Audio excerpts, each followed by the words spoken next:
હાય મિત્રો, જય ગોગા બાપા.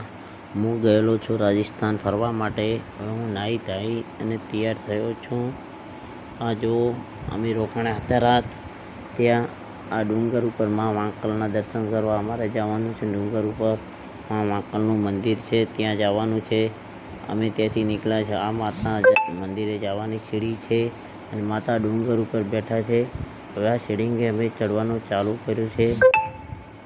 હવે ચડતા બહુ થાક લાગ્યો છે. માતાનું મંદિર બહુ ઉપર આવેલું છે, એટલે આ પગથિયા માથે ચડતા આ માતાજીના બકરા છે. આ માતાજીને એવું કહેવામાં આવે છે કે જ્યારે માતાજીને પ્રસન્ન થયા તેમની સાથે એક બકરી હતી. એ બકરીનો આ વંશ છે અને આ બકરા કોઈ માલિક નથી, માતાજી તરફથી રેઢા ફરે છે.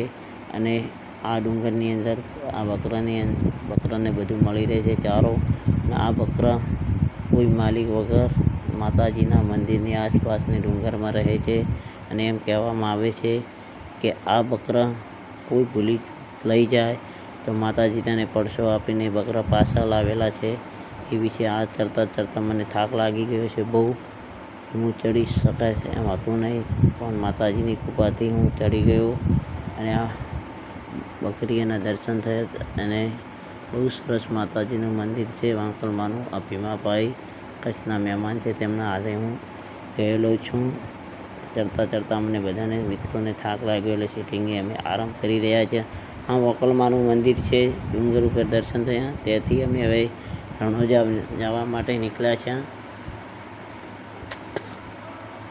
આ રામાપીરનું નવું મંદિર બનાવેલું છે અને રામાપીરે પહેલો પડચો આપ્યો હતો તે ભૂમિની અંદર આ મંદિર છે. મિત્રો, આ મંદિર કેટલાય જોયેલું છે કમેન્ટ કરજો. આ મંદિર જોઈને મને બહુ આનંદ આવ્યો કે આ મંદિર એટલું સુંદર બનાવેલું છે કે આ મંદિરમાં જઈને એવું થાય છે કે બહાર નીકળવાનું મન નહીં થતું. સ્વર્ગ જેવું મંદિર છે અને સાક્ષાત રામાપીરે પડચો આપેલો છે. સાક્ષાત રામાપીર અત્યારે બેઠા છે. એવી બધી રીતે મંદિર સરસ સુંદર બનાવેલું છે. આ મંદિર જોઈને બહુ આનંદ આવ્યો કે મેં હજુ સુધી આવું મંદિર જોયું નથી. અને બધી રીતે આ મંદિરની અંદર એટલી સુવિધા છે. આ મંદિરમાં બેસવાનું અને જોવાનો બહુ આનંદ આવે. રામાપીરના તમને હું દર્શન કરાવું. આ રામાપીરની મૂર્તિ છે, ત્યાંથી નીકળ્યા અમે. આ રામાપીર દાદાની જ્યોત પીરની ચડી રહી છે. અને તેથી આ વાળીનાથ અમારી આશ્રમ વાળીનાથની છે, તે અમે રોકાણા હતા ભોજનશાળાની અંદર. અને મને બહુ આનંદ આવ્યો. જય રામાપીર.